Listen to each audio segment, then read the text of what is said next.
और फांसी रोकने की तुम्हारी हिम्मत कैसे हुई? हिम्मत नहीं महाराज, ये तो प्रभु की कृपा है, जो अपने साधकों के माध्यम से वो आपको संदेश भिजवाना चाहते हैं। क्या मतलब? मुझ साध्वी की बात ध्यान से सुनिए महाराज। अगर इस वक्त आपने इन दोनों को फांसी की सजा दी तो घोर अनर्थ हो जाएगा।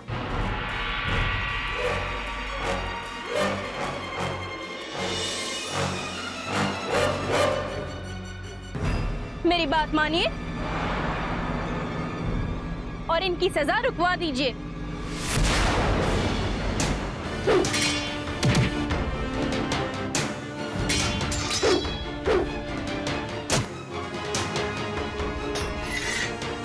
हमें अपने काम में बाधा बिल्कुल पसंद नहीं है और ना ही तुम्हारी किसी बात पे हमें विश्वास है। तो विश्वास कीजिए महाराज, मुझे आपके ऊपर मृत्यु साफ मंडराती हुई नजर आ रही है।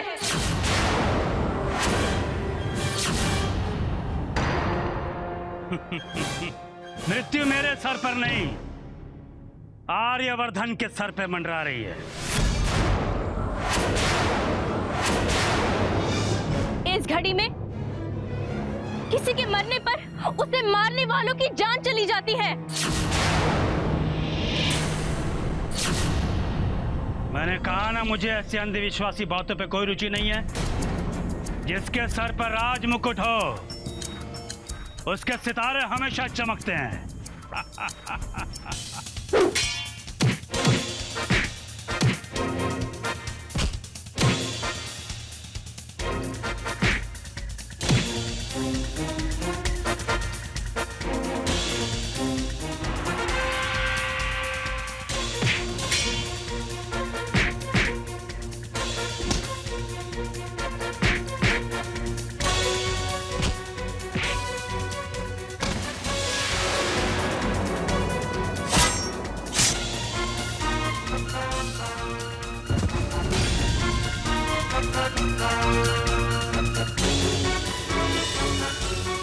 बात तो चिंताजनक है महाराज।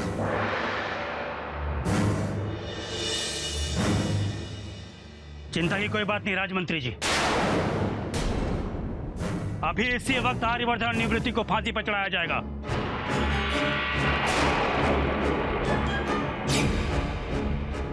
लगा दो फांसी।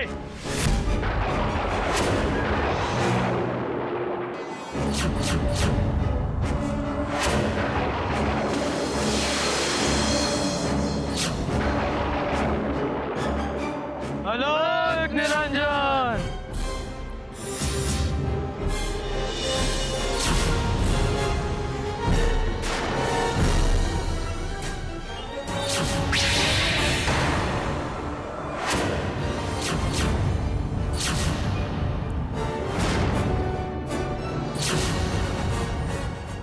महाराज, जिसने साधु की बात नहीं मानी उसने प्रभु की बात नहीं मानी।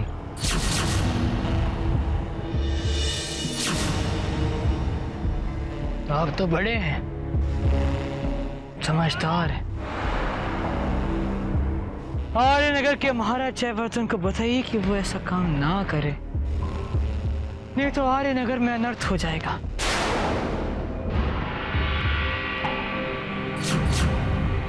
सालों से चलती हुई आपकी परंपरा, आपके उसूल सब मिट जाएंगे।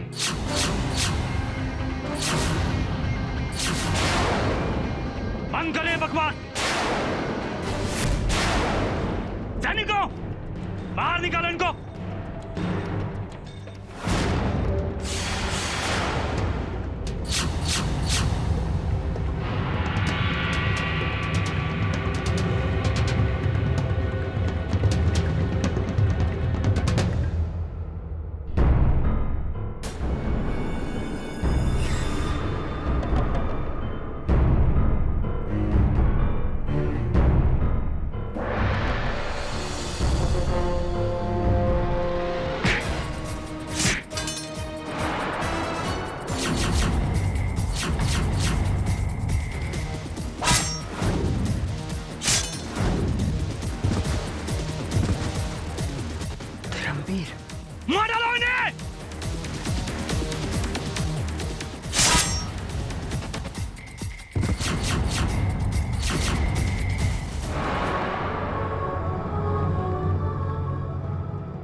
को अरे मार डालो उन्हें।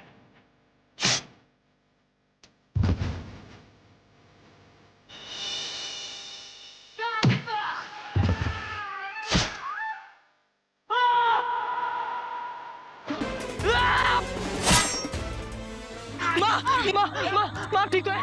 माँ माँ माँ माँ वीर, तुम इन लोगों को लेके निकलो। नहीं धर्म, मैं तुम्हें अकेला छोड़ के नहीं जाऊंगा।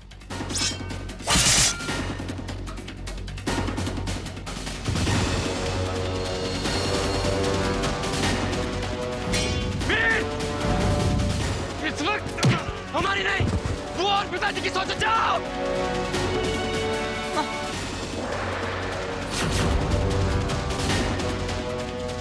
ठीक है, बात चलो ऐसे।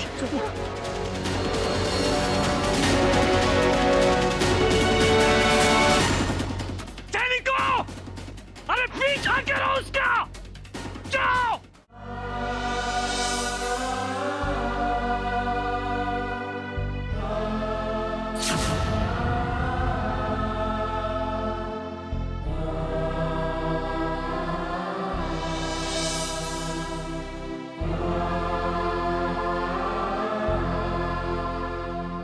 माँ ठीक तो हो जाएंगे ना?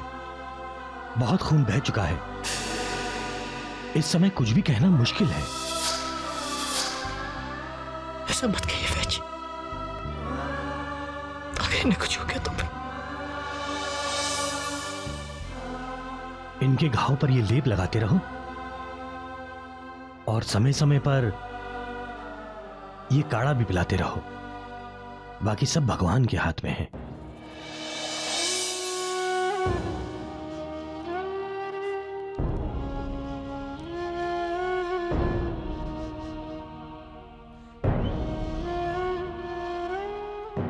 आप बिल्कुल चिंता मत कीजिए माँ,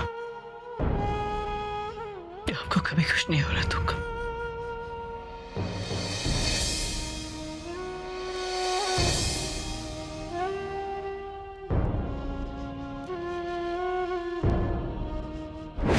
चलो वीर, खाना खा लो।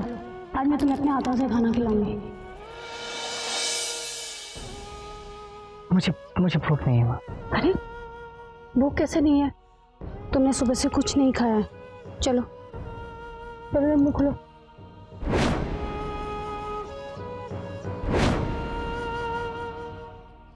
माँ वो हर कदम पर जी तुम्हारी रक्षा करेंगे।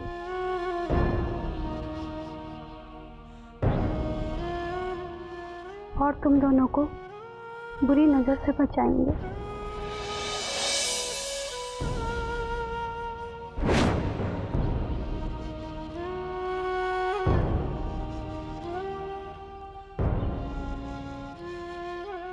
वीर,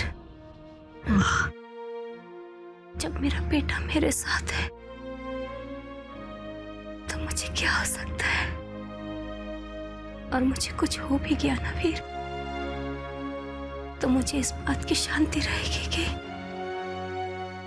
आर्यनगर में अब कोई खतरा नहीं रहेगा, क्योंकि मेरे दोनों बेटे मेरे धर्मवीर आर्यनगर लौट आए।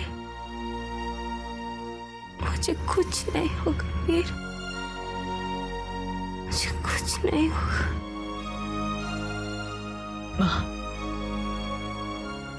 माँ बाप यहीं रहना मेरे साथ। देखिए मैंने आपका वादा पूरा किया है। मैं धर्म को बिल्कुल सही सलामत वापस लाया हूँ। और अब आपको मुझसे एक वादा करना होगा। मुझसे वादा कीजिए माँ की, वो मुझे आप छोड़कर कभी कहीं नहीं जाएगी।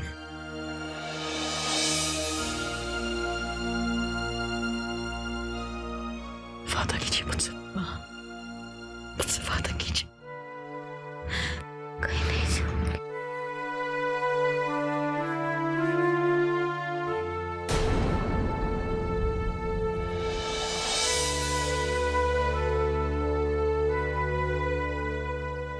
क्या हो शेरा, तुम इतनी घबराई हुई क्यों? वो वीर धर्म का कहीं पता नहीं है।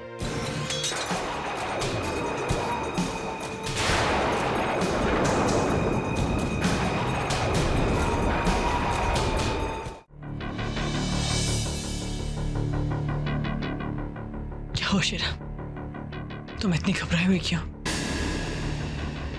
वो वीर धर्म का कहीं पता नहीं है।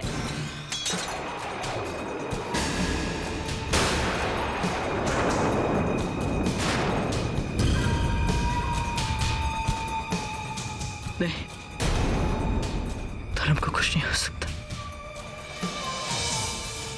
कुछ नहीं हो सकता उसे।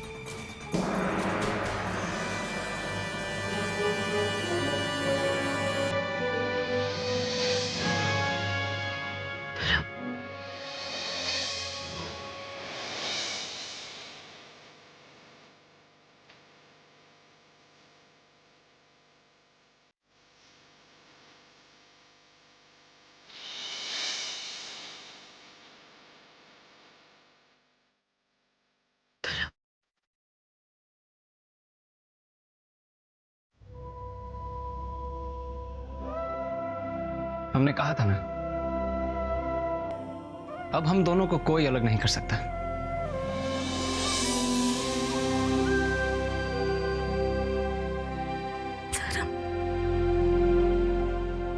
भी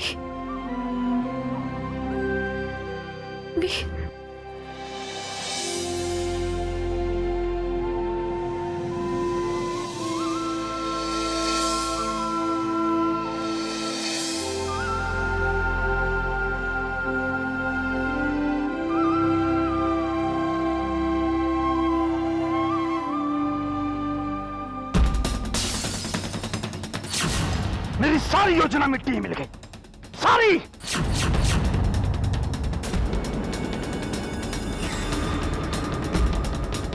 जबरदस्त। मेरे मेरे मेरे भाई की जान चली गई जबरदस्त। मेरी जान की मेरी जान। मेरे आधे से ज्यादा सिपाही तुम्हारे इस तमाशे में फना होगा जबरदस्त। और तुम अपनी योजना को लेकर चिल्ला रहे हो जबरदस्त। तो गलती किसकी थी? है किसकी गलती थी? धर्मवीर को रास्ते से हटाने की जिम्मेदारी किसकी थी? अरे बोलते क्यों नहीं? शांत हो जाइए, शांति से सोचो। ये वक्त एक दूसरे की गलती निकालने का नहीं है। धर्म और वीर वापस लौट आए हैं, उससे पहले कि वो हम पर धावा बोलते, हमें यहां से चुपके से निकल जाना चाहिए। उसकी कोई जरूरत नहीं है।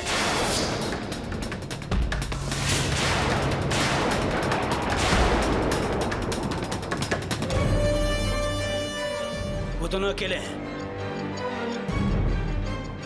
और साथ में अवधवेरी से निवृत्ति और आर्यवर्धन। अरे वो दोनों हमारी सेना का क्या सामना करेंगे?